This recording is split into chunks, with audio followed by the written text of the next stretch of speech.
Assalamualaikum warahmatullahi wabarakatuh.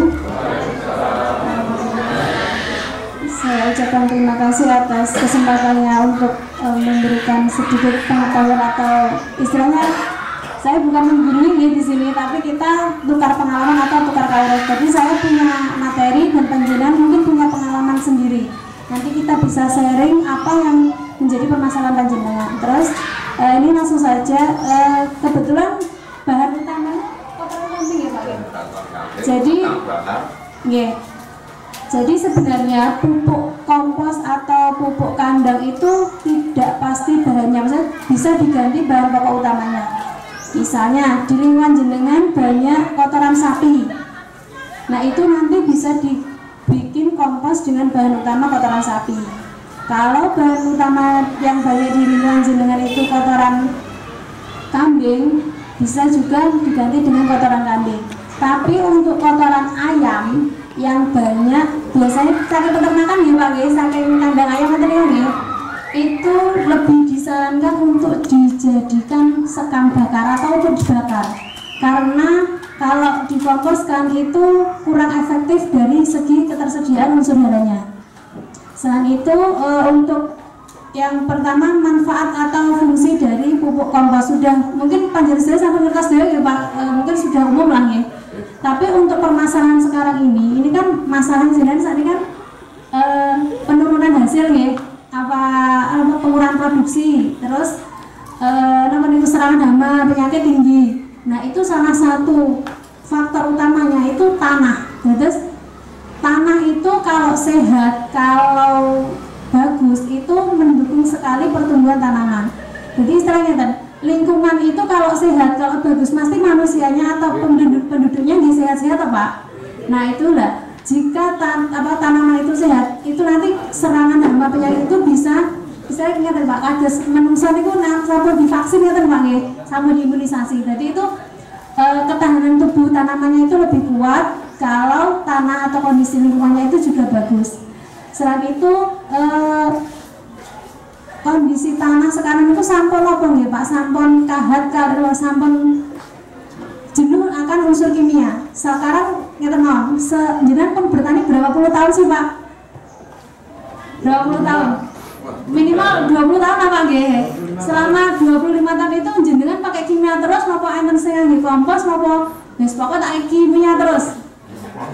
Nah, niku Pak, dados nah, praktis di awal Pak, tapi efek ke belakangnya itu yang kurang praktis karena untuk proses pengembaliannya ke kondisi yang bagus itu lebih sulit. Karena gimana ya Pak? Istilahnya kalau jangan pakai kimia terus tanah niku yang harusnya ada makhluk hidupnya untuk mendukung tanaman itu malah jadi mati situ ya Pak. Terutama penggunaan herbisida itu sangat mempengaruhi herbisida maksudnya Pak ya, itu sangat mempengaruhi kondisi ekologi tanah. Lemah niku kan enten mikroorganisme sing gunane kangge memperbaiki tanah itu mati dengan sendirinya Pak.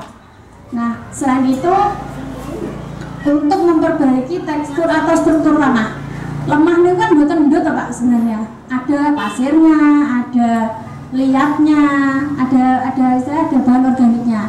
Kalau sudah terlalu lama dipakaikan pupuk kimia, itu nanti tekstur dan struktur tanahnya itu berubah, sudah tidak seperti awal mulanya. Nah itulah yang menjadi salah satu penyebab kenapa sekarang ini fenomenanya itu penurunan hasil dan kerdil, terus intinya hasilnya itu nggak seperti dengan biasanya. Nah ini kan Pak pengalaman saya sendiri. Jadi di rumah saya kebetulan di Gemarang Pak, Gemarang Kedunggalan. Itu kan biasanya saya pergiliran tanaman Pak, padi tembakau, atau enggak padi bawang merah. Tapi karena pabrik Karangjati kan sudah tutup Pak, otomatis kan nggak bisa tanam tembakau lagi. Nah akhirnya itu padi terus itu, dan penggunaan kimianya sudah cukup ekstrim karena 1 hektar itu sekitar 9 kuintal sampai 1 ton. Nah pada akhirnya sekarang ini Pak, di musim ini itu pengurangan hasilnya sangat ekstrim. selain karena kerdil, karena vektor wereng tadi, virus kerdil hampa itu tadi, juga karena kondisi tanahnya itu sudah tidak mampu mendukung lagi tanamannya. Akhirnya sekarang gimana Pak? Sekarang masyarakat sudah mulai terbuka pikirannya Pak. Sudah ada yang mulai mau pakai kompos, bikin kompos. Sebelumnya kan kalau kotoran ternak itu di sana cuma ya wis diumbar mawon terus hebat-hebat didol. Nah sekarang mboten Pak, sekarang sampun digawe dhewe, digawe dhewe. Karena seperti itu, kalau kita enggak, saya nek dereng kejeglong mungkin dereng mentas ya Pak. Nah seperti itu. Nah itu salah satu pengalaman di tempat saya sendiri. Jadi sekarang saya juga bikin kompos tapi dari kotoran sapi Pak. Karena kalau kambing nggak punya, jarang ya Pak ya kalau di sana. Itu banyak sapi, itu nggak salah satu sumber pupuk kompos yang lumayan praktis dan apa ya Pak? Tidak perlu, kalau saya tidak perlu dilakukan penggilingan. Jadi saya aplikasikannya itu di awal ini Pak, setelah panen saya sebarkan di lahan, nanti dibajak. Di sana kan bajaknya bukan singkang ya Pak, di daerah saya terutama itu bajaknya pakai rotari yang roda 4 itu. Jadi sudah tercacah sendiri, sudah tersebar sendiri gitu.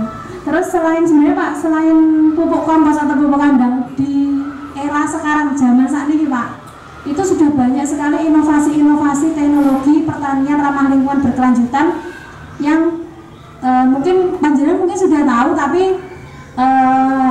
ada beberapa yang bisa saya informasikan ya Pak. Mulai dari POC Pak, pupuk organik cair dari urin sapi atau urin kelinci. Terus PSB itu fotosintesis bakteri. Dan terus sebagai sumber bakteri untuk fotosintesis tanaman. Kan tanduran itu wonten godhonge nggih Pak. Jadi niku fungsine nggih semacam nek gampangnya nggih pupuk daun. Nah, pupuk daun niku, tapi itu dari bangsa urip nggih, organisme niku wau.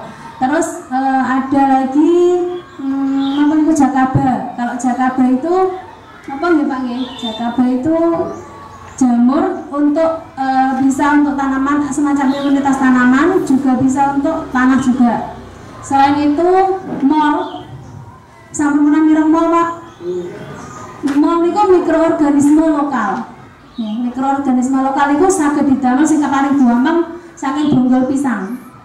Bonggol pisang, terus saged meleh saking rebung, bung pring niku, saged meleh saking buah-buahan, sisa-sisa buah-buahan ngeten niku, napa niku sumpelem, lah niku saged didamel sayuran sisa dapur itu nggih saged. Dados saya dari bahan-bahan yang sebenarnya sudah tidak terpakai.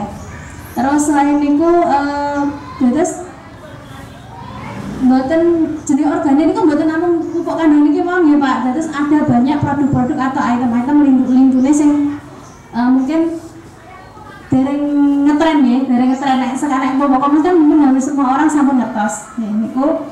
Terus untuk napa nggih Pak, untuk nah ini untuk bahan dari membuat kompos dari kotoran kambing niku ada bahan utamanya jelas kotoran kambing, kemudian sekam atau sekam bakar, tapi lebih bagus lebihan itu Pak yang sekam bakar karena kandungan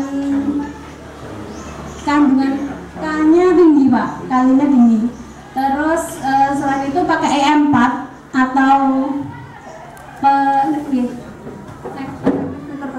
kalau jenengan sampun damel mol Pak, yang saya bilang tadi mol dari bonggol pisang atau dari apa, itu nanti bisa sebagai pengganti dekomposer EM4 ini. Jadi saya jenengan butuh satu mas mulai Pak, mau damel piyambak. Ya intinya saat ini petani kan harus pinter-pinter mengatur pengeluaran nih Pak, terus agar sesuai dengan hasil yang didapatkan. Terus niki tetes tebu atau molase, niki saged digantos ngagem gula merah. Niku gula putih, pokoknya yang manis-manis. Niki nanti perbandingannya untuk 1 karung kotoran kambing, 1 karung arang sekam, ini perbandingannya 10 liter air, 10 liter air, 1 tutup kali 1 tutup.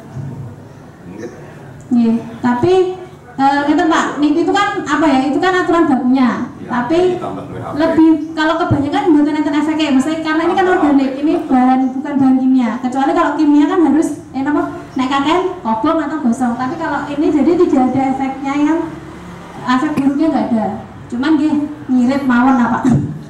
Kersane pengeluaran bentuk kadang-kadang ya Pak nggih.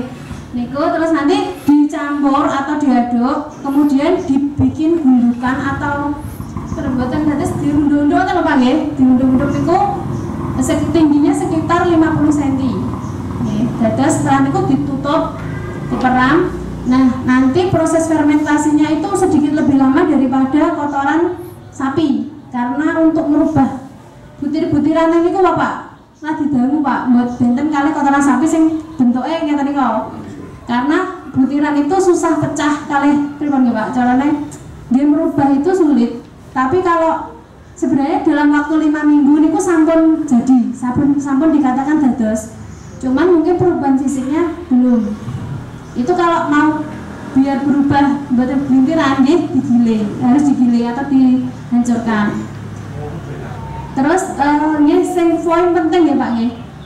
Dalam proses pengkomposan atau pembuatan pupuk kandang harus melewati suhu minimal 60 sampai 70 derajat.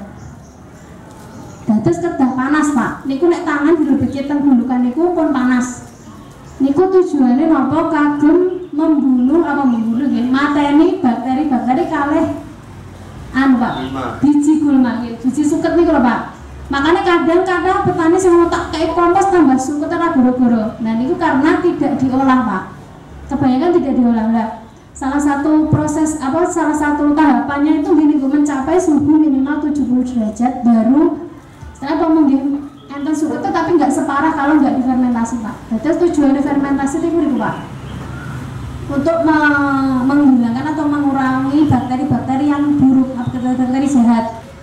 Nah, terus kan mungkin sakit menjadi sumber penyakit kalau sudah difermentasi itu. Kalau ada penyakit-penyakit yang tertinggal atau terikut di kotoran ternak tadi.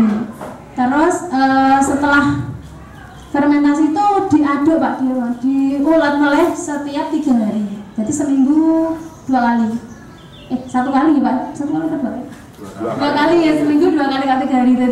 Jadi diaduk, kemudian ditutup lagi, kemudian seperti itu terus selama 5 minggu. Dan terus mungkin sampai kali dicek Pak, jadi mboten kok terus ditinggal mboten, tapi dicek juga apakah sudah panas atau belum. Kalau belum berarti nanti ada yang salah, apakah kelembabannya kurang atau terlalu kering apa terlalu basah. Soalnya itu pengaruh Pak. Nek barang kompos jenengan itu terlalu basah, nanti fermentasinya terlalu lama. Suwen ngoten Pak, cemas terus kan harusnya kalau mungkin pas mereka dipraktekkan. Jadi seberapa kelembapan yang pas kagem pembuatan kompos itu berapa?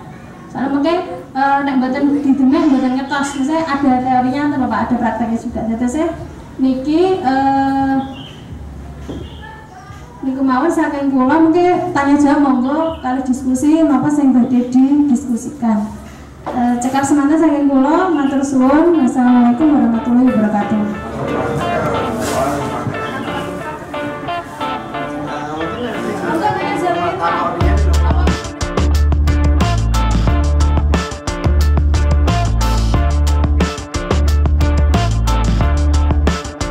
Pertanian ramah lingkungan berkelanjutan.